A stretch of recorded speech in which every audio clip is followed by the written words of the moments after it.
주님의 은혜가 함께 하시기를 축복합니다. 오늘 사도행전 강의 39번째 시간이고요. 너무나 놀라운 구원, 이런 제목입니다. 사도행전 10장은 최초로 이방인인 고넬료에게 어떻게 복음이 전파되는가를 우리에게 보여줍니다. 저는 이 부분을 쭉 보면서 설교 준비를 하면서 참 마음이 이렇게 벅차오르더라고요. 우리의 구원이 얼마나 놀라운가, 이 부분을 이렇게 보게 됐어요.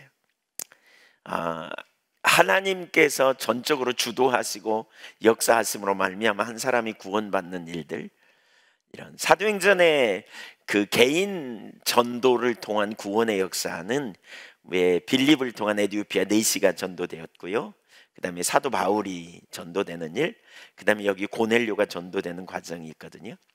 근데 이 과정을 여러분 지금까지 우리가 같이 보았기 때문에 생각하면서 오늘 말씀을 들으면 좋겠어요. 전적으로 하나님이 주권적으로 역사하셔서 전도하신다는 거예요. 구원하신다는 거예요, 그 영혼을. 그래서 오늘 본문을 통해서 그러한 부분을 우리가 보면 좋겠다 싶고요. 또 어떻게 전도를 하는 것인지, 전도는 어떻게 해야 하는지를 우리가 배우면 좋겠어요. 여기 오늘 본문 우리가 잘 이해하면서 첫째, 고넬료 가정의 구원. 그 밑에 첫 번째, 하나님의 주권적 계획. 하나님은 고넬료를 구원하시려고 계획하셨습니다.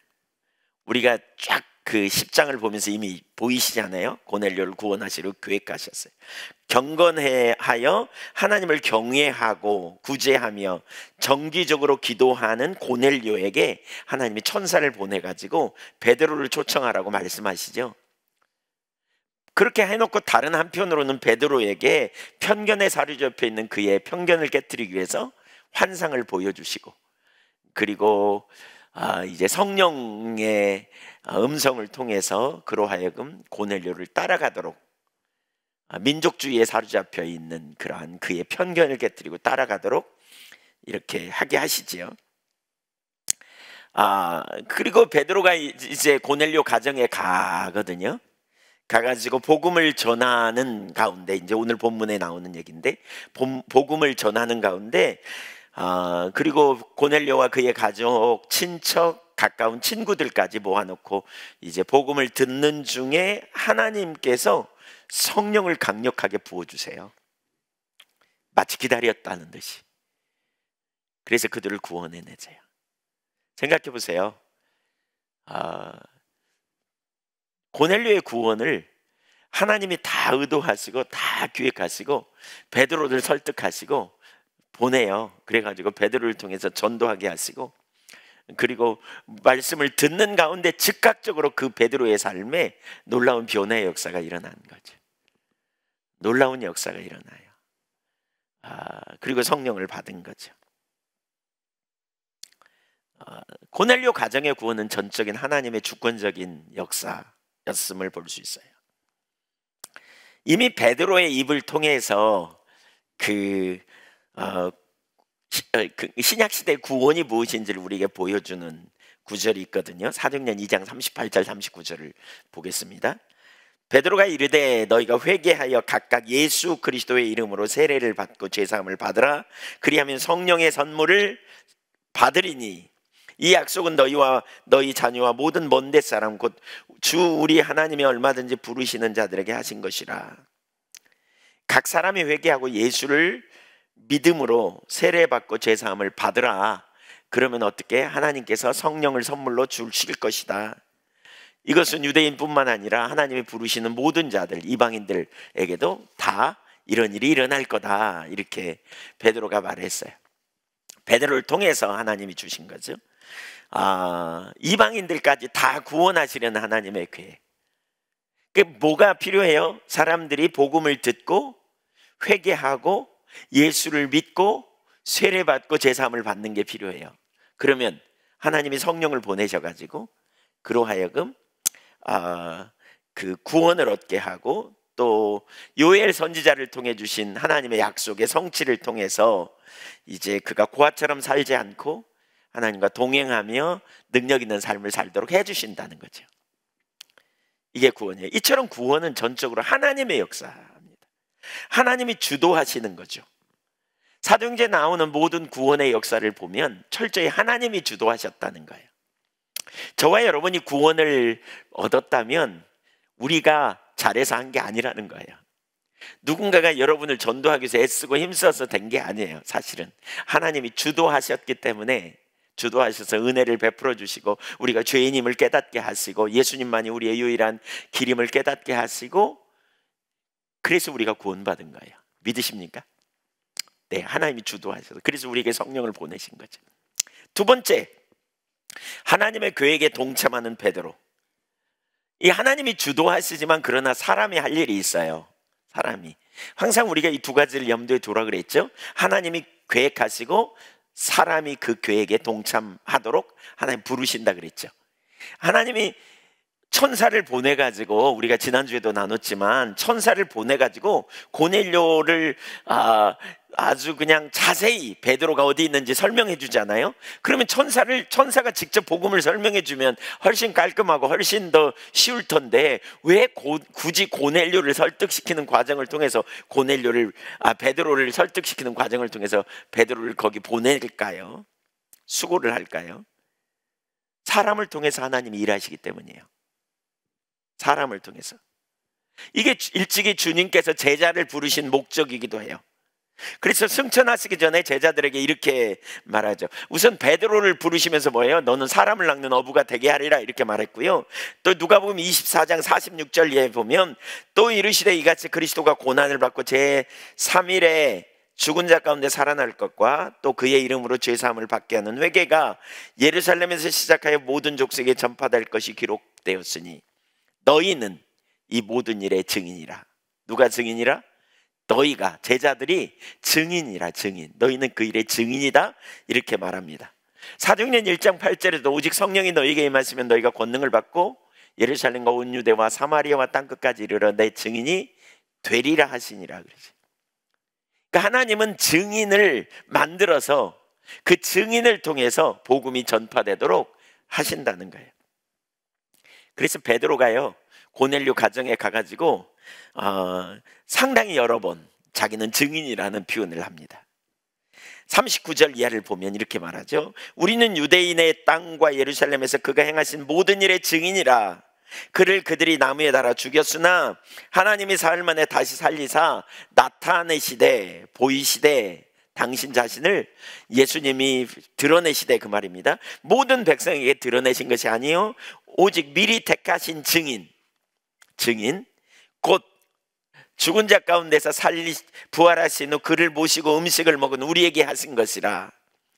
우리에게 명하사 백성에게 전도하되 하나님이 살아있는 자와 죽은 자의 재판장으로 정하신 자가 곧 이 사람인 것을 증언하게 하셨고, 모든 일의 증인이라고 말해요. 자신들이 예수님이 나무에 달려 죽임당한 것, 사흘 만에 하나님이 살리신 것, 이것에 대한 자신들이 증인이다. 근데 모든 사람에게 보인 게 아니다 그랬죠. 미리 택하신 증인에게 보였다. 곧 제자들에게 보였다는 거예요. 왜요? 42절에 보니까 뭐라 그러냐? 우리에게 명하사 백성에게 전도하되 증언하게 하셨고 그랬어요. 전도하라고 증언하라고, 백성에게 증언하라고. 하나님의 선택을 받고 먼저 은혜 받고 먼저 주님이 만나주시고 누구인지를 알게 해주신 이유가 뭐냐? 증인되라고, 전도하라고 하셨다는 거예요. 이게 베드로가 분명히 가지고 있는 정체성이죠. 네. 왜 하나님이 직접 하시지 않고 베드로를 보냈을까요? 왜 하나님이 이렇게 하실까요? 왜 하나님이 어떤 사람에게 은혜 주시고 어떤 사람에게 능력을 부으시고 또 하나님의 놀라운 은혜를 체험하게 하실까요? 그를 구원하시기 위한 분도 있지만 또 다른 한편으로는 증인되라고 하셨다는 게, 증인되라고. 하나님의 전도 방식이 뭔지 보이세요? 하나님이 다 하세요. 근데 사람을 쓰세요. 여기 참 재밌는 표현이 하나 있어요. 뭐냐? 자기들이 택함 받았다는 거죠, 미리. 근데 그것 때문에 선민의식을 가졌었는데, 과거에는, 그렇죠? 이런 편견이 깨지고 그렇게 우리를 택하신 것은 우리로 하여금 증인으로 부르신 소명이라 지금 이런 고백을 하고 있어요. 내가 먼저 예수 믿게 된 건 나를 증인 삼으려고 하는 부르심이야. 지금 이런 고백을 하고 있는 거죠. 우리가 하나님의 선택을 받고 증인으로 부르심은 받았다는 거죠. 먼저 믿게 된 것은, 다른 사람보다 먼저 은혜를 경험하게 된 것은 우리가 뭔가 잘나고 특별해서가 아니라는 거예요. 착각이에요. 내가 예수님을 믿기로 선택한 것이 아니라 하나님이 나를 택하여 부르셨다는 것을 우리가 깨닫게 되고요, 이것이 은혜일 뿐이에요. 사실 하나님의 전적인 은혜에 놀라운 축복이죠. 그런데 한편으로 이것은 하나님의 열매를 맺게 하기 위하여 증인이 되라고 우리를 선택한 거라는 거죠. 일부만 사랑하고 나머지는 미워하는 편애가 아니에요. 우리를 먼저 선택해서 우리를 통해 열방의 복음을 전파하는 증인 되라고 부르셨다는 거예요. 증인. 출애굽기 19장 5절 이하를 볼까요? 5절 6절 한번 볼까요? 하나님이 이스라엘을 택하신 이유가 무엇인가? 세계가 다 내게 속하였나니 너희가 내 말을 잘 듣고 내 언약을 지키면 너희는 모든 민족 중에서 내 소유가 되겠고 너희가 내게 대하여 제사장 나라가 되며 거룩한 백성이 되리라. 그렇죠. 제사장 나라. 하나님의 부르심은요, 선교적입니다. 선교적. 보배로운 소유로 그들을 택하시고 동시에 뭐예요? 제사장 나라 삼겠다 그랬죠. 제사장은 사람들을 하나님께로 인도하는 사명이에요. 우리에게는 제사장적인 소명이 있어요. 선교에 참여함으로써 우리 안에 있는 편견이 깨어지고 하나님이 우리를 부르신 소명의 삶을 따라 살아야 돼요. 하나님께서 우리에게 주신 은혜를 우리가 기억한다면, 우리가 받은 은혜를 기억한다면, 우리가 어떻게 구원받았는지를 안다면, 우리가 예수 그리스도의 보혈의 공로로 의롭게 됨을 우리가 안다면 증인이 되라고 우리를 먼저 부르신 거죠. 하나님 우리를 기대하고 계세요. 우리를 통해서 복음이 전파되기를 원하세요. 여러분이 여러분의 가정에 첫 번째 예수를 믿는다면 여러분을 통해서 주변 사람들에게 복음을 전하도록 하기 위한 사명을 주신 거라는 거예요. 사명을 주신 거라는 거예요.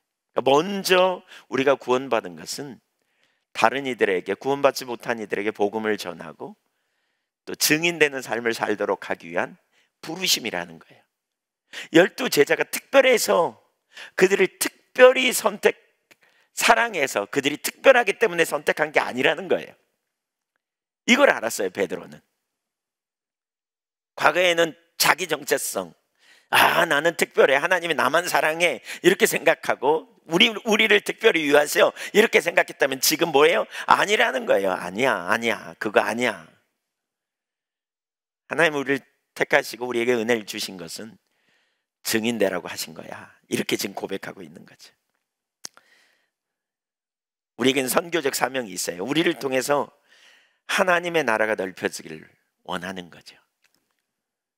우리가 있는 삶의 현장에서 복음을 전하는 통로가 되어야 될 이유가 여기 있어요. 여러분, 우리가 예수 믿고 구원받았어요.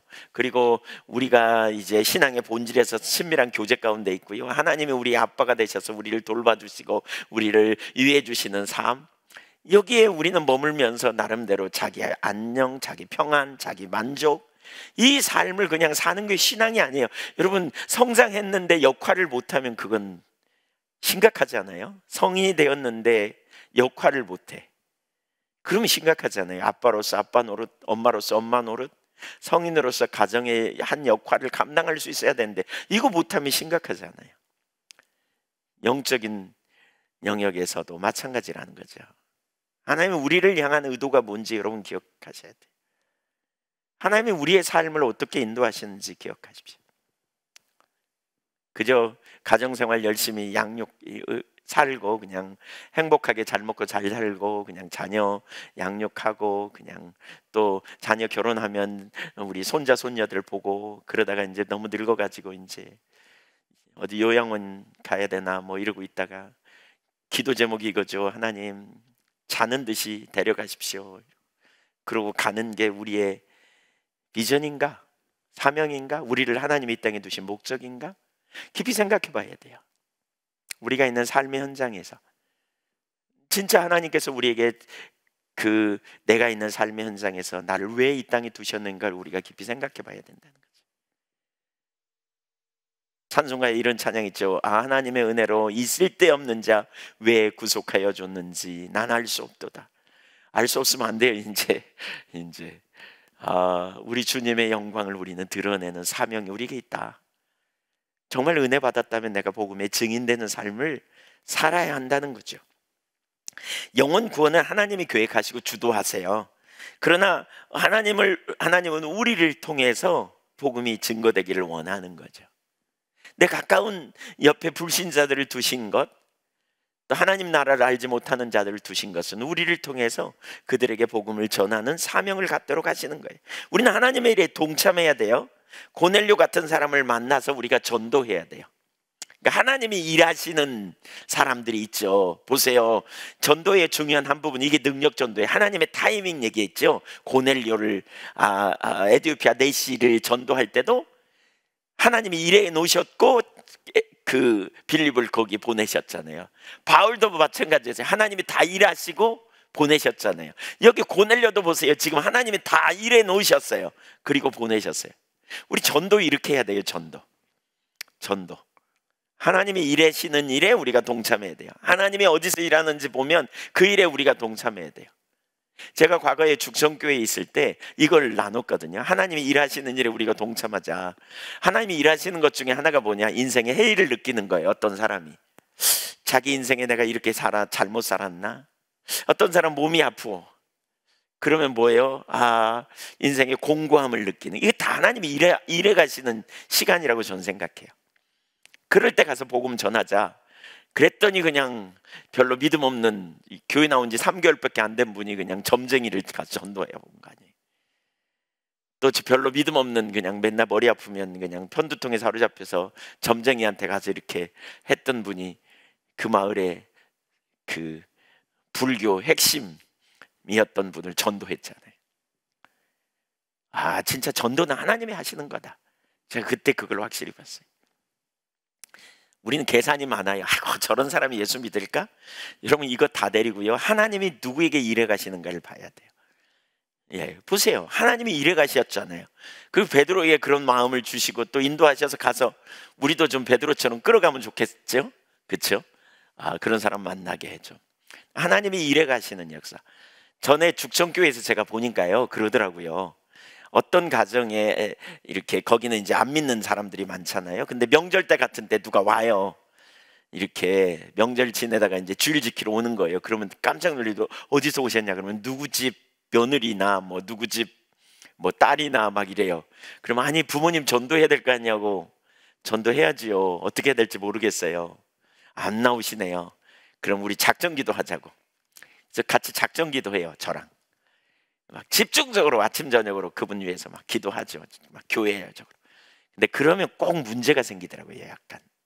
그러니까 문제라는 게 뭐냐면요, 갈등이 있어요. 뭔가 이렇게 흔드시는 거죠, 하나님이. 그러면 이제 이분의 그 탄탄했던 자기 나름대로의 신앙의 어떤 그 가지고 있던 생각이 흔들려. 그런 시기에 전도가 되어져요. 이렇게 가서 복음 전하면 이제 딸도 전하지, 며느리가 하든지 뭐 이렇게 하지, 또 교회에서 찾아가지, 막 이러면 이제 마음이 흔들려 가지고 그렇게 해서 돌아오더라고요. 하나님이 이렇게 일하시는구나. 그러니까 이런 사람을 찾아야 돼. 이런 사람. 그러면 그런 사람이 주변에 안 보이냐? 그럴까봐 디모데후서 4장 2절에 뭐라 그러는 줄 아세요? 너는 말씀을 전파하라. 때를 얻든지 못 얻든지 항상 힘쓰라 그랬어요. 네. 근데 사실 우리 주변에서요, 그런 사람을 찾아야 돼요. 하나님 어디서 일해 가시는지.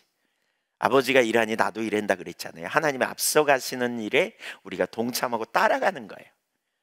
그러니까 전도는 이렇게 하면 엄청 쉽겠죠? 그렇죠? 예, 전도 엄청 쉬운 거죠. 누가 해요? 하나님이 하시는 거예요. 하나님이 완전히 하나님 주도하시고 하나님이 일해 가시는 역사를 볼 수 있잖아요. 우리에게 이런 전도가 열리면 좋겠어요. 네. 왜 아멘 안 하세요? 네. 이런 전도가 여러분 주변에서 막 열리면 좋겠죠? 네, 우리 이런 전도, 하나님이 일해 가시는 걸 우리가 보는 역사들. 우리가 기도를 통해서 하나님 일해달라고, 하나님 간섭해달라고, 은혜를 부어달라고 마음이 활짝 열리고 말이죠. 그렇죠? 인생의 문제가 어디냐, 이사야 53장을 읽으면서 이 사람이 누군가 궁금하다 막 이런 일들이 일어나고 말이죠. 이런 데 가서 복음을 전하는 일이 있는. 두 번째, 베드로가 전한 복음. 베드로가 전한 복음. 첫째, 복음의 성격. 복음의 성격은 화평입니다. 화평. 36절 보겠습니다. 만유의 주 되신 예수 그리스도로 말미암아 화평의 복음을 전하사 이스라엘 사람들에게, 자손들에게 보내신 말씀. 자, 여기 베드로는 만유의, 예수님이 만유의 주가 되신다 이렇게 말하죠. 여기 만유는 만물을 의미하기도 하고 사람을 의미하기도 해요. 한마디로 말하면 유대인뿐만이 아니라 모든 인류의 주가 되시는 분, 이렇게 소개하죠. 그 만유의 주 예수 그리스도로 말미암아 하나님이 화평의 복음을 주셨다. 예, 예수님은 화평을 위해 오셨어요. 이 의미를 좀 더 이해해야 돼요. 누가복음 2장 14절에 보면 처음 성탄절 날 천사들이 목자들에게 이렇게 합창하면서 이렇게 말씀하세요. 지극히 높은 곳에서는 하나님께 영광이요, 땅에서는 하나님이 기뻐하신 사람들 중에 평화로다. 하나님께 영광이 되는, 예수님의 탄생이 하나님께 영광이 되는 이유는 예수님의 구속 사역을 통해 수많은 사람들이 하나님께 돌아와 찬양과 경배를 돌릴 것이기 때문에, 그리고 하나님의 목적이 예수님을 통해 뜻이 성취될 것이기 때문에 하나님께 영광이라는 말이고요. 땅에서 평화라는 말은 그리스도의 예수님의 그 중재와 대속의 역사로 말미암아 하나님과 사람들과의 관계에 막혔던 장벽이 무너지는, 그래서 하나님과 사람 사이의 관계가 회복되는 이런 놀라운 역사이기 때문에 그래요. 에베소서 2장 4절 보세요. 그는 우리의 화평이신지라, 같이 읽죠. 둘로 하나를 만드사 원수된 것 곧 중간에 막힌 담을 자기 육체로 하시고, 중간에 막힌 담, 죄죠. 죄로 인한 장벽을 무너뜨렸죠. 예수님이 오셔서 우리에게. 로마서 5장 10절 11절 읽어볼까요? 예수님을 모르는 자들은 본질상 진노의 자녀죠. 그래서 하나님과 원수 관계에 놓여 있어서 늘 다툼의 수렁에서 허덕이게 되는, 그러나 하나님과 근본적 화해를 이룬 사람은 하나님의 아빠가 되셔서 보호하시고 돌보아 주심으로 세상이 주는 것과 같지 않은 다른 평강을 누리게 되는 거죠. 환경이 아니라 하나님의 그 도우심, 하나님을 신뢰함으로 오는 평강이 있잖아요. 염려를 하나님께 맡기고 문제를 하나님께 맡기고 내 앞에 있는 큰 상황과 어려움, 위기를 하나님께서 가장 선하고 완전한 길로 인도하실 것에 대한 믿음이죠. 더 나아가 그리스도의 역사로 말미암아 세상의 모든 죄악이 제거되고 사람들 간의 화해가 이루어지기 때문에 이런 일이 일어나는 거죠. 네, 그리스도의 십자가의 대속의 은혜로 말미암아 우리가 그러한 놀라운 역사를 누리는, 에베소서 2장 16절에 보면 또 십자가로 이 둘을 한 몸으로 하나님과 화목하게 하려 하심이라. 이 둘은 누구예요? 이방인과 유대인을 말합니다. 그래서 사람 사이에 막힌 담을 헐어내셨어요. 그래서 18절, 이는 그로 말미암아 우리 둘이 한 성령 안에서 아버지께 나아감을 얻게 하려 함이라. 유대인과 이방인, 오랫동안 깨진 관계가 회복되는 역사가 이루어졌죠. 누구 안에서? 예수 그리스도 안에서. 그래서 예수님이 이 땅에 오신 사실 자체가 평화의 복음이라고 그러죠. 평화의 복음. 자, 두 번째, 그럼 복음의 내용. 여기 복음의 내용 네 가지를 소개하고 있습니다. 그러니까 우리가 이 부분을 여러분 좀 기억해야 돼요. 우리가 전도하기 위해서 이렇게 베드로처럼 짧고 분명한 메시지를 전하거든요. 베드로는, 그러니까 여기 고넬료 집에서 그 베드로는 설교하다가 또 중단돼요. 또 왜 중단하냐? 성령님이 갑자기 임하셔버려요. 저도 설교 짧게 하고 싶어요. 성령님이 오시면 중단될 텐데 안 오셔갖고 네, 설교하다가 중단해버려요. 베드로는 또 딱 필요한 순간 얘기했더니 그냥 성령님이 강력하게 임하셔가지고 뒤집어 놔버려요. 물론 베드로가 예화도 많이 들고 그랬겠죠. 그거 전하면서. 근데 누가는 네 가지를 딱 말하는데요. 첫째는 뭐냐? 성령의 능력으로 사역을 감당하셨다 이렇게 말해요. 10장 38절 같이 읽죠. 성경 구절은 같이 읽으면 좋겠어요. 하나님이 나사렛 예수에게 성령과 능력을 기름 붓듯 하셨음에 그가 두루 다니시며 선한 일을 행하시고 마귀에 눌린 모든 사람을 고치셨으니 이는 하나님이 함께 하셨습니다. 예수님 사람의 형상을 입고 오셨다는 걸 보여주죠. 그래서 여기 뭐예요? 나사렛 예수 그랬죠. 역사적으로 실존했던 나사렛 예수. 그분은 사람이에요. 사람, 나사렛 사람. 그런데 성령께서 그와 함께 하셔서 기름 붓듯 하심으로 그가 두루 다니며 착한 일을 행했다. 착한 일의 개념이 뭐냐면 그런 거죠. 착한 일의 의미가 뭐예요? 예를 들면 나인성 과부의 아들이 살아나고 38년 된 환자가 치유되고 12의 혈류증으로 앓던 여인이 치유되고 그 의미 이해하시겠죠? 예, 또 원수 마귀를 쫓아내고 모든 불의와 또 억압을 깨뜨리고 자유케 되는 놀라운 역사. 이게 선한 일이에요. 예수님이 그 일을 이루기 위해서 오셨어요. 화평의 복음이죠. 그래서 예수님이 가는 곳마다 치유가 있고, 예수님이 가는 곳마다 웃음이 있고, 예수님 가는 곳마다 가시는 곳마다 기쁨이 있고, 물론 말씀을 듣고 불편해했던 사람도 있지만, 그러나 예수님 두루 다니며 착한 일, 곳곳을 찾아다니면서 선한 일을 하셨다니까요. 하셨어요. 근데 뭘로 하셨다고요? 성령의 능력으로 하셨다고요. 하나님이 함께 하셨다. 그래요. 우리도 예수님처럼 사역을 그렇게 감당해야 돼요. 근데 여기서 강조점이 있어요. 뭐냐? 예수님은 사람으로 오셨다는 거예요. 사람으로. 예수님은 하나님의 아들이지만 인간의 형상으로 오셨어요. 이게 중요해요. 왜 중요하냐? 인간의 형상으로 오셨기 때문에 모든 인간을 대표하는 거죠. 모든 인간을 대표해서 감당하는 거예요. 모든 인간을 대변하는 거예요. 우리를 대신해서 십자가에 달려 죽으신 첫사람 아담이 모든 인류의 대표라면 두 번째 사람 아담으로 오셨다고요. 그분이 예수 그리스도예요. 그래서 모든 죄를 감당하시고 우리에게 영원한 생명을 주시기에 오신 분이라는 거예요. 오신 분. 예수님은 참 하나님이지만 동시에 참 인간으로 오신 분이다. 그리고 예수님은 사역을 감당하고 예수님은 선한 일을 위해 오셨다. 예수님은 근본적으로 오셔서 선한 일, 착한 일을 하셨다니까요. 예수님이 계시는 곳마다 놀라운 치유와 회복과 기쁨과 소망이 넘치는. 한번 생각해 보세요. 12의 혈류증으로 앓던 그 회당장 야이로의 딸이 치유되는 역사에 얼마나 놀라운 기쁨이 있었겠어요. 나병 환자들이 치유되는 역사가 일어났는데 얼마나 신났겠어요. 예수님이 오실 때 이런 일이 일어나는 거죠. 예, 근본적으로 예수님은 빛으로 오신 거죠. 예, 평강을 가져오시죠. 기쁨을 가져오셨어요. 예, 성령의 능력으로 하나님이 함께 하셔서. 그러니까 하나님이 함께 하셨다, 성령의 기름 부었다, 그 말은 참 인간으로 사역을 감당하셨다. 그러면 우리도 그렇게 감당할 수 있다. 누구의 능력으로? 성령의 능력으로. 이런 의미예요. 두 번째, 복음의 내용 두 번째, 관리들이 예수님을 십자가에 못 박혀 죽였다는 거예요. 39절 보겠습니다. 우리는 유대인의 땅과 예루살렘에서 그가 행하신 모든 일의 증인이라. 그를 그들의 나무에 달아 죽였으나 그를 그들이 나무에 달아 죽였다. 여기 나무에 달아 죽였다 이렇게 말하죠. 그러니까 베드로를 비롯한 사도들이 목격했다. 이 말은 뭘 의미해요? 역사적 사실이다. 그걸 강조하고 있고요. 역사적 예수, 역사적 사실. 나사렛 사람, 이것은 역사적 사실인데 그는 나무에 달려 죽었다. 여기 나무에 달아 죽임을 당했다. 그 말은 뭐예요? 저주의 형벌을 담당하셨다, 그 말입니다. 신명기 21장 23절을 보면 거기 그렇게 말합니다. 제일 끝에 보세요.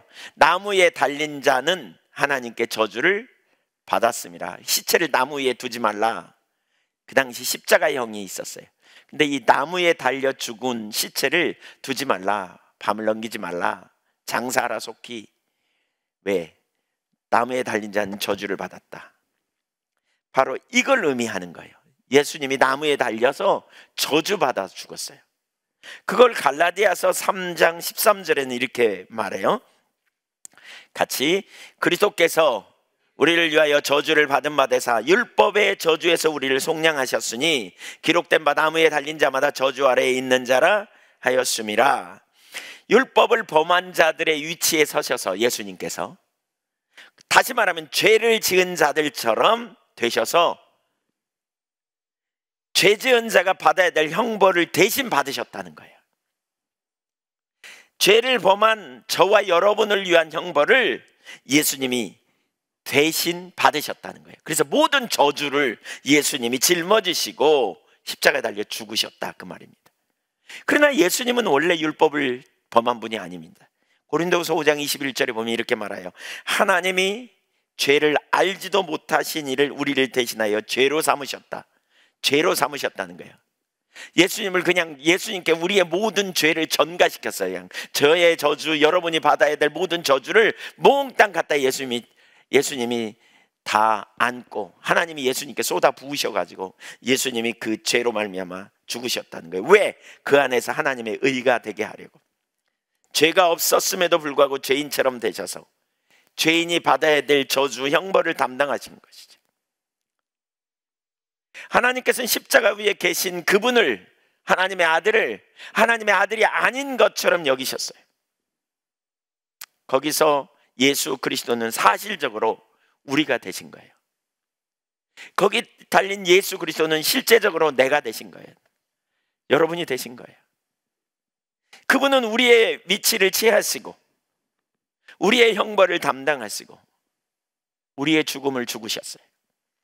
그러나 그분 자신은 무죄하고 순결하고 거룩하고 의로우신 분이에요. 그분은 죄인이나 범법자가 되시지 않았으나 하나님에 의해 그런 취급을 당하신 거죠. 그리고 이 모든 것은 저와 여러분을 위한 것이라는 거죠. 그것이 무엇을 의미하는지 우리가 완전히 이해할 수 없지만 우리의 전 존재는 그 두려운 시간에 내 모든 죄를 짊어지고 갈보리 언덕 위에 십자가에 달리신 그분을 대하게 됩니다. 바로 그분의 십자가가 바로 우리의 십자가인 거죠. 그래서 로마서에 뭐라 그랬어요? 그의 죽음은 곧 우리의 죽음인 것을 말하죠. 우리는 그분과 연합하여 함께 죽었어요. 우리 옛사람이 십자가 못 박혀 죽었어요. 그래서 우리는 그리스도 안에서 새로운 피조물이 된 거죠. 그분의 죽음으로 우리의 죄값이 치러지고 그리고 이제 우리는 자유롭게 되었어요. 값이 지불된 거죠. 우리는 저주 아래서 영원히 벗어났고 영원히 해방된 거죠. 베드로 전서 2장 24절도 한번 같이 읽어보겠습니다. 시작. 친히 나무에 달려 그 몸으로 우리 죄를 담당하셨으니 이는 우리로 죄에 대하여 죽고 의에 대하여 살게 하려 하심이라. 그가 채찍에 맞음으로 너희는 나음을 얻었나니. 믿으십니까? 네, 우리의 구원은 그래서 예수 그리스도로 말미암아 십자가. 세 번째, 예수님의 부활입니다. 40절 보겠습니다. 하나님이 사흘 만에 다시 살리사 나타내시되 죄 없으신 하나님의 아들 독생자 예수 그리스도, 그분은 사흘 만에 다시 살아나셨습니다. 왜냐하면 하나님이 그를 다시 살리셨습니다. 예수님이 온 인류를 위해 십자가에 달려 죽으셨지만 하나님이 그분을 다시 살리신 것입니다. 왜냐하면 그분은 죄가 없으십니다. 그래서 우리는 예수 그리스도와 함께 십자가에 죽었고 우린 예수 그리스도와 함께 다시 살게 된 겁니다. 그분과 연합되어 한 몸이 됨으로 말미암아. 그래서 에베소서 2장에 뭐라 그랬어요? 그러나 허물과 죄로 죽었던 너희를 살리셨도다. 2장 1절에 말하더니 4절에 뭐라 그래요? 그러나 긍휼에 풍성하신 하나님이 함께 살리시고, 믿으십니까? 함께 일으키시고 함께 하늘 보좌 우편에 앉게 하셨다 그랬어요. 우리는 그리스도와 함께 살아난 자가 된 거예요. 그래서 우리는 더 이상 죄와 상관없는, 우리는 죄의 책임을 이제 벗어버린 자고 우리는 죄의 권위 아래 더 이상 있지 않은 자라고요. 우리는 사단이 우리를 어떻게 할 수 없어요. 사망의 권세가 우리를 이기지 못해요. 우리는 죽지 않아요. 우리는 자는 거죠. 자는 거죠. 죽음을 잔다고 표현하고 있어요. 영원히 끝나지 않아요. 우리는 다시 살아날 걸 우리가 아는 거죠. 로마서 4장 25절 보세요. 예수는 우리가 범죄한 것 때문에 내어줌이 되고 또한 우리를 의롭다 하시기 위하여 살아나셨느니라.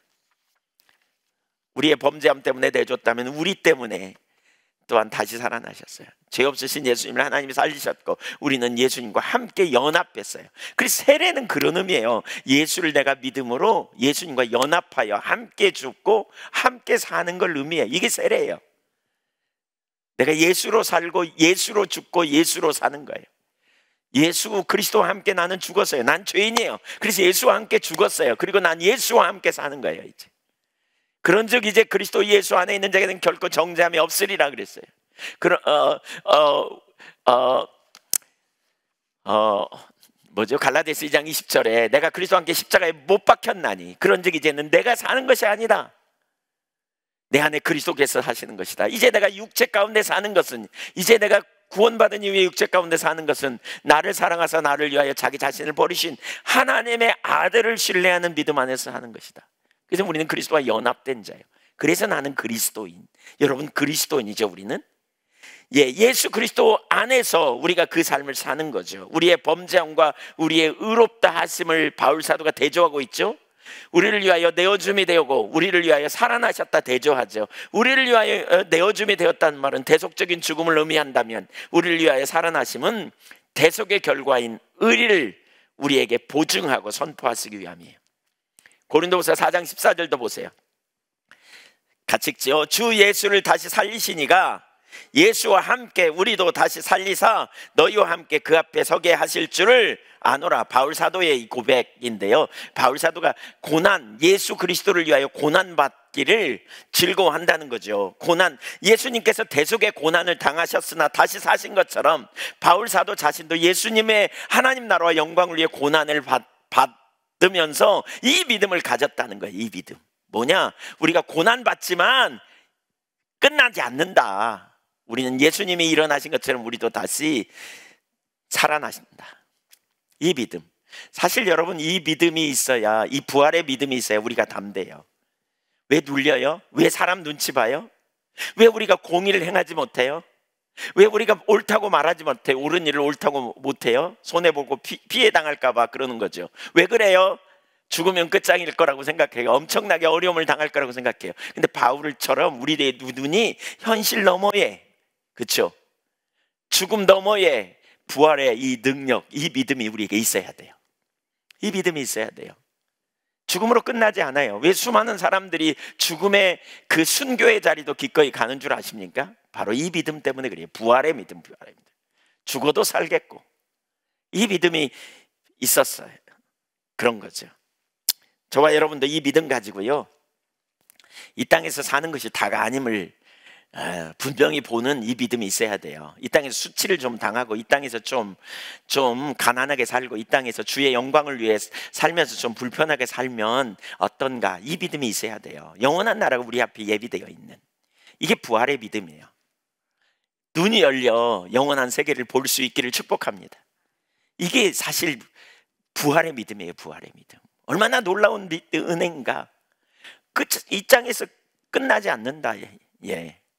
어떤 사람이 연극을 해요. 죽는 연극을 한단 말이에요. 자기는 병 걸려 죽어요. 그 죽는 연극 할 때 막 서러워합니까? 막 그게 끝납니까? 연극이 끝나면 어떻게 됩니까? 털털 털고 일어나요. 죽어도.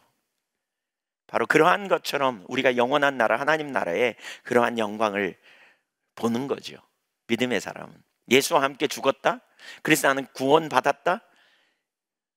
그러면 내가 이 땅에서 뭐예요? 하나님 나라가 이루어지지 않은, 성취되지 않은, 아직 우리를 통해서 증인 삼고 넓혀가기 원하는 주님의 나라에 우리를 증인으로 주님이 부르셨는데, 그 일을 이루기 위해서 사실 어떤 때는 대가가 많이 요구돼요. 쉽지 않아요. 어떤 때는. 저는 복음 전하는 일이, 예수님도 그랬잖아요. 왜 이사야 49장에 보면 예수님에 대한 예언, 지난 금요일 날 살펴봤는데 예수님에 대한 예언에 거기 그런 표현이 있거든요. 그 예수님이 내가 그 헛되이 수고하였으며 무익한 일을 행하지 않았는가, 이런 생각이 든다는 거죠.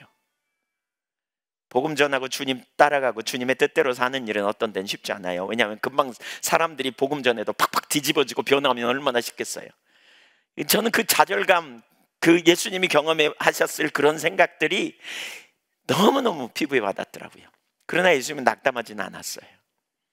왜요? 하나님을 신뢰했기 때문에. 우리가 이 땅에 살면서 주님의 나라와 주님의 뜻이 이루어지는데 대가가 요구되고요, 어려움이 올 수 있어요. 희생이 요구돼요. 예. 수많은 선교사님들이 이 땅에 와가지고 복음을 전하지 않았다면 어떻게 우리에게까지 복음이 전해졌겠어요? 어떻게 우리가 영원한 생명을 얻었겠어요? 그렇죠? 네, 우리 여기 선교사님들도 계시지만 지금 거기 그 먼 나라 가가지고 희생과 헌신을 통해서 복음이 증거되고, 이런 일을 하지 않으면 어떻게 복음이 증거되겠느냐고요. 주님이 역사하실 때 사람을 통해서 일해 가시는데 많은 사람들이 두려워하죠. 왜? 이 땅이 전부라고 생각하니까. 우리가 지금 현재가 전부라고 생각하니까. 지금 우리가 사는 것이 전부라고 생각하니까. 우리 그리스도인은 눈을 떼어 이 부활의 영광을 봐야 돼요. 아멘. 우리도 바울처럼 주 예수를 살리시니까 예수와 함께 다시 살리사 그 앞에 서게 하실 줄을 나는 안다, 이렇게 고백하는 저와 여러분이 되기를 소원합니다. 네 번째, 재판장 예수, 그리고 재판장 예수 그리스도와 그를 믿는 자의 구원. 42절 43절 보겠습니다. 우리에게 명하사 백성에게 전도하되 하나님이 살아있는 자와 죽은 자의 재판장으로 정하신 자가 곧 이 사람인 것을 증언하게 하셨고, 그에 대하여 모든 선지자도 증언하되 그를 믿는 사람들이 다 그의 이름으로 이름을 힘입어 죄사함을 받는다 하였느니라. 세번역 성경으로 좀 볼게요. 표준 세번역을 읽어볼게요. 이 예수께서 우리에게 명하시기를 하나님께서 자기를 살아있는 사람들과 죽은 사람들의 심판자로 정하신 것을 사람들에게 선포하고 증언하라고 하셨다. 이 예수를 두고 모든 예언자가 증언하기를 그를 믿는 사람은 누구든지 그의 이름으로 죄사함을 받는다고 하였다. 두 가지입니다. 여기 핵심 메시지, 복음의 핵심 메시지입니다.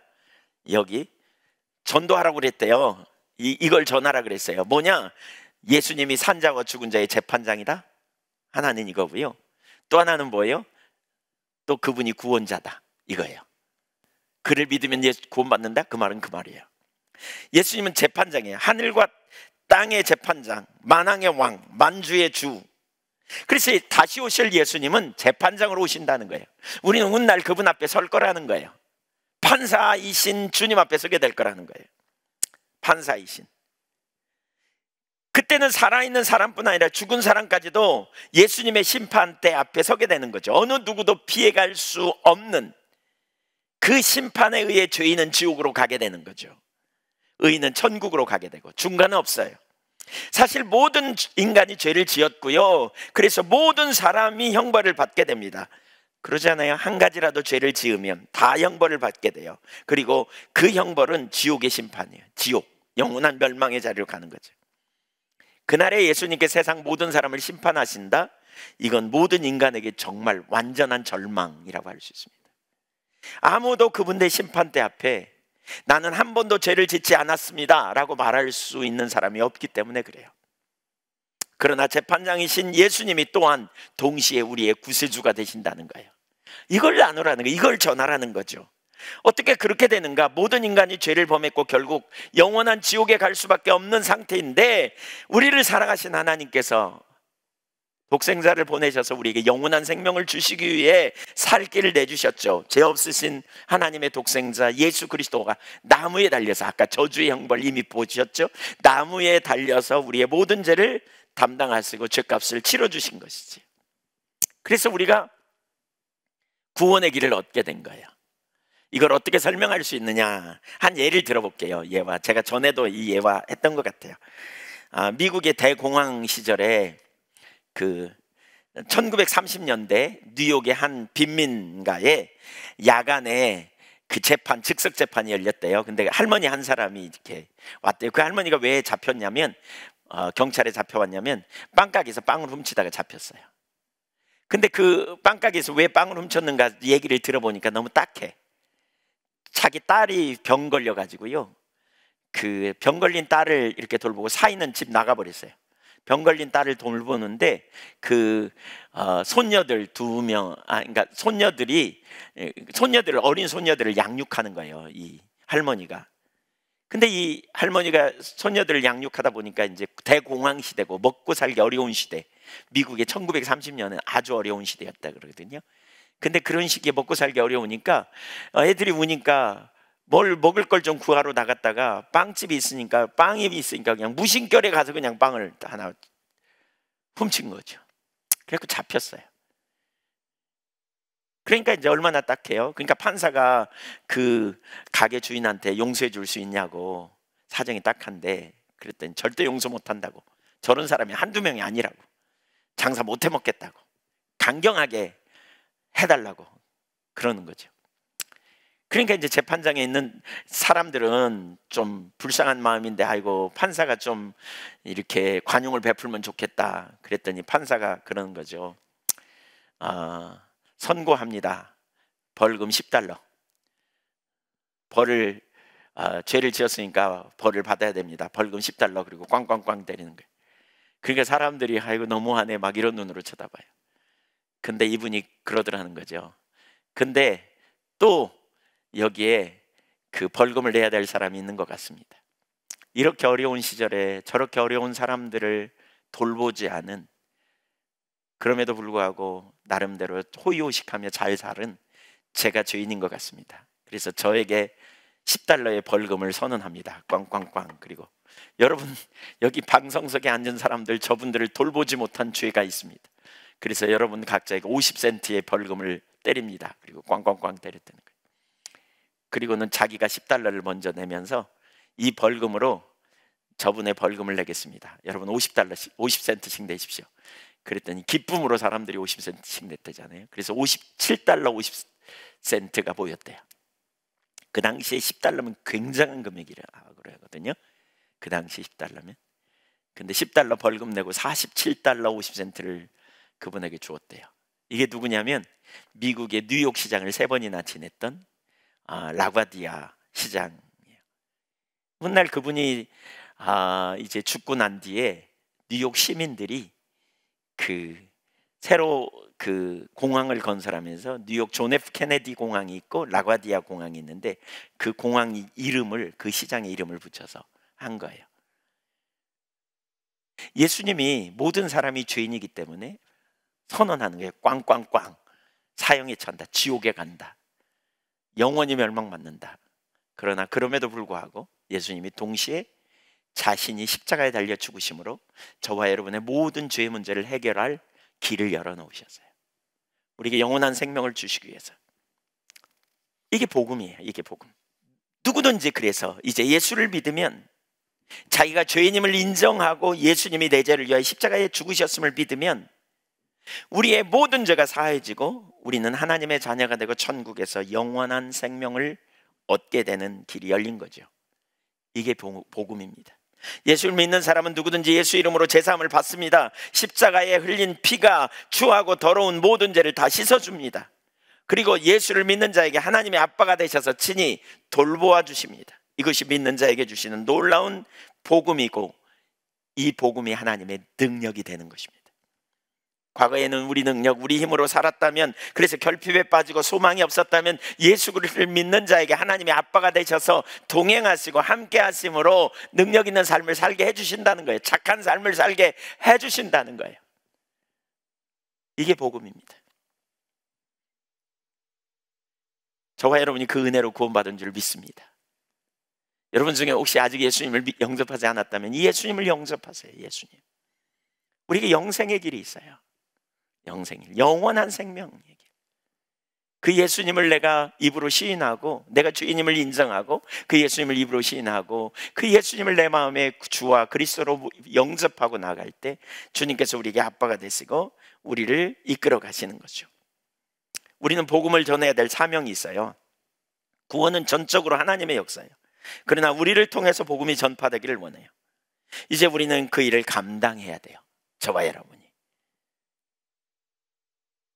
세 번째, 성령의 임하심. 44절 읽어보겠습니다. 베드로가 이 말을 할 때에 성령이 말씀 듣는 모든 사람에게 내려오시니 성령 강림으로 인해 베드로의 설교가 중단됐습니다. 말할 때로 번역된 단어는 현재 분사형으로 아직 말하고 있을 때에, 이런 뜻입니다. 내려오시니 라는 말은 위에서 떨어지다, 덮치다, 이런 의미예요. 갑자기 성령께서 임하셨다. 그래갖고 설교가 중단돼 버렸어요. 성령님이 강력하게 임하신 거죠. 이런 것 같아요. 베드로가 설교했어요. 그랬더니 설교를 듣는 중에 복음이 선명하게 깨달아진 거죠. 그러니까 예수님을 구주로 영접한 거예요. 내가 예수님 믿겠다, 이렇게 마음속으로 생각했던 것 같아요. 그랬더니 그냥 성령님, 하나님이 기다렸다는 듯이 성령을 부어버리신 거죠. 저는 설교 여기까지만 하고 중단될 줄 알았어요. 네, 물론 여러분은 이미 다 예수님 믿으시고 성령이 여러분 안에 계시기 때문에, 네, 성령님이 강력하게 임하신 거죠. 저는 이 부분을 보면서 참 주님의 마음이 느껴지더라고요. 하나님의 마음이, 그 영혼을 구원하기 원하는 하나님의 마음. 그러면서 내가 어떻게 구원받았는가, 저는 이런 생각을 제가 해봤습니다. 야, 하나님의 이러한 은혜로 내가 구원받은 거구나. 오다가다 얻어 걸려서 모태신앙으로 저는 교회에 오게 됐지만, 그런 것처럼 보이지만 하나님이 저를 사랑하셔서 만나주시고, 어느 날 저를 만나주시고 제가 죄인임을 깨닫게 하시고, 그리고 제 삶에 놀라운 하나님의 성령을 제 삶에 부어주시고, 저는 여기 남경성 기도원에서 예수님 만난 사람입니다. 남경성 기도원. 제 모교회가 운영하는 기도원이었거든요. 원래 과거에 군대 가기 전에 군대 갔다 와서, 네, 휴학하고 군대 갔다 와서 있는 가운데 주님을 만난, 정말 하나님의 놀라운 은혜였구나, 야, 엄청난 은혜였구나, 이게 깨달아지더라고요. 주님이 저에게도 기다렸다는 듯이 성령을 부어주셨을 거다, 이런 생각이 들었어요. 하나님이 여러분에게 그런 은혜를 가지고 여러분을 구원해내셨어요. 얼마나 위대한 놀라운 구원인가, 이걸 보시면 좋겠어요. 또 다른 한편으로 얼마나 다른 사람을 하나님이 구원하기 원하실까, 얼마나 하나님이 구원하기 원하실까, 그런 거죠.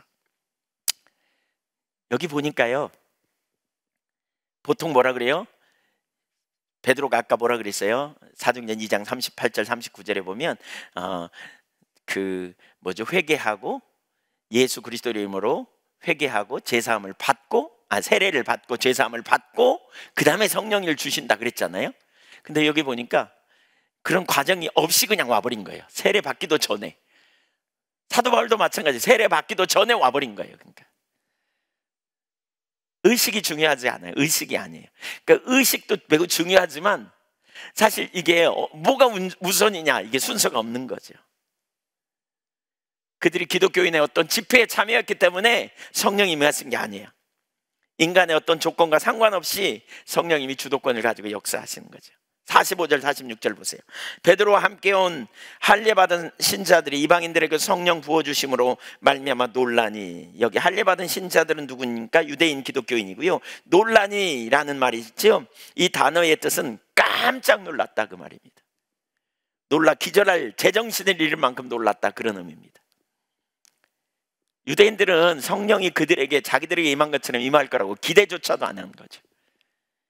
하나님이 저런 사람도 구원할까?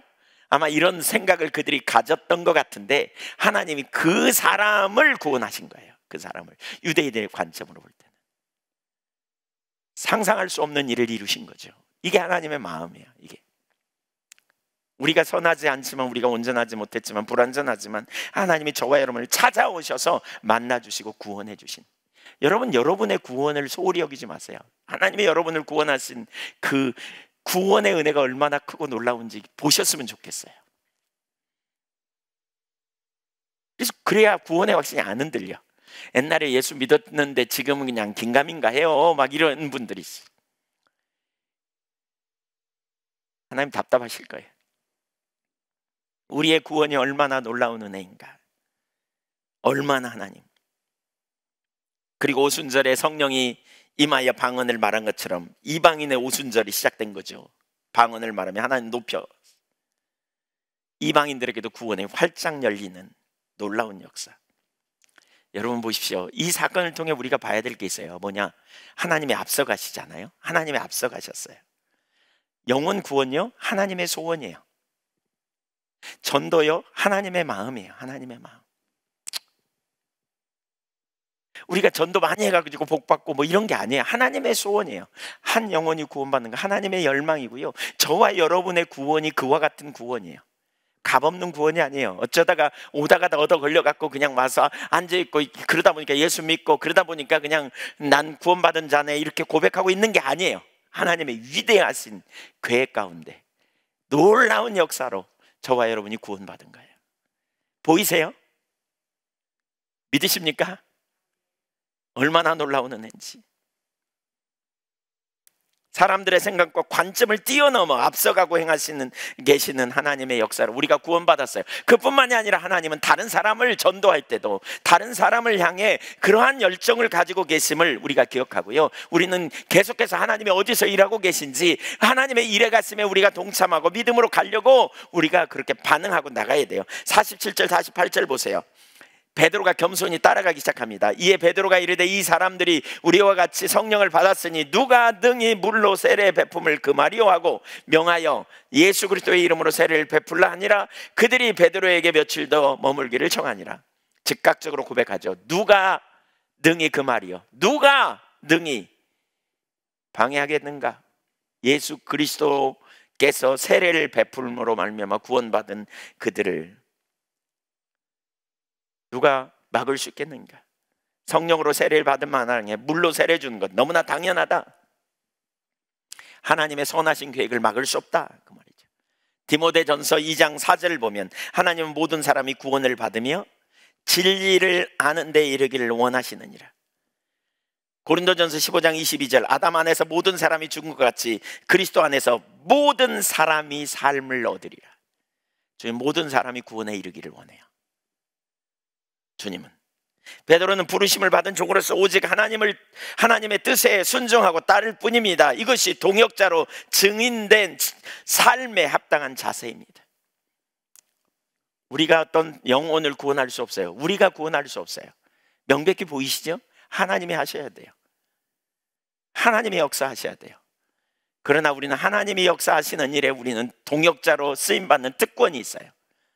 우리는 그래서 하나님의 행하심에 자꾸 초점을 둬야 돼요. 하나님 어디서 일하고 계신지 초점을 두고요, 하나님이 누구에게 지금 일하고 계신지 초점을 둬야 돼요. 그리고 그 일에 우리의 삶을 들여 동참하는 거예요. 진지함으로 평상시에 좋은 관계를 가지세요. 사람들과 평상시에 친절을 베푸세요. 평상시에 여러분 귀한 것을 나누세요.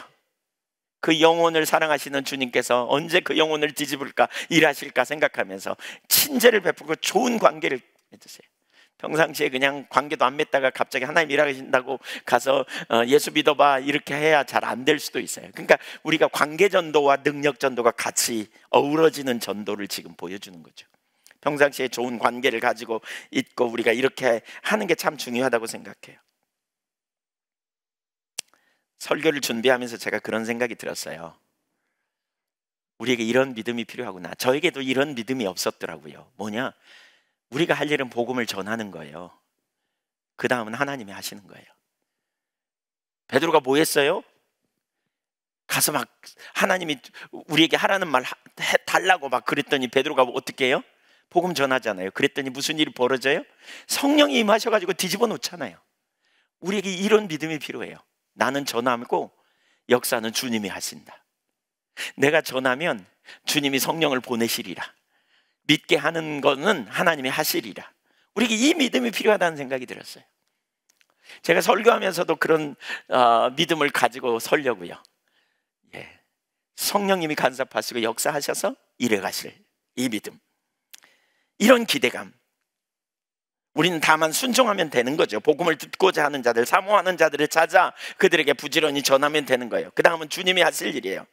주님께서 제자들에게 명령하신 일이 뭐예요? 영혼을 구원하는 일에 제자들이 해야 할 몫이 무엇입니까? 할 수 있는 일이 별로 없어요. 여러분 보세요. 이 고넬료 구원받는 과정에 베드로가 한 일은 별로 없어요. 많지 않아요. 베드로가 뭘 했어요?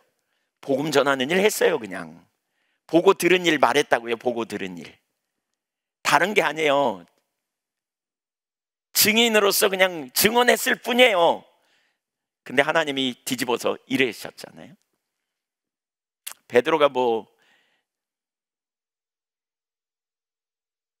은혜를 준 것도 아니고요, 사람들에게 갈급한 마음 준 것도 자기가 아니고요, 그들을 위해 피 흘려 뭐 저주를 받은 것도 아니고요. 다 이거 누가 하셨어요? 하나님이 하셨어요. 베드로는 뭐 했을 뿐이라고요? 말했을 뿐이라니까요. 그냥 증언했을 뿐이라니까요. 그거 잘 정리해가지고 전했을 뿐이에요. 그냥 저는 이게 설교라고 생각해요. 여러분, 복음 전하는 거 그와 같은 거예요.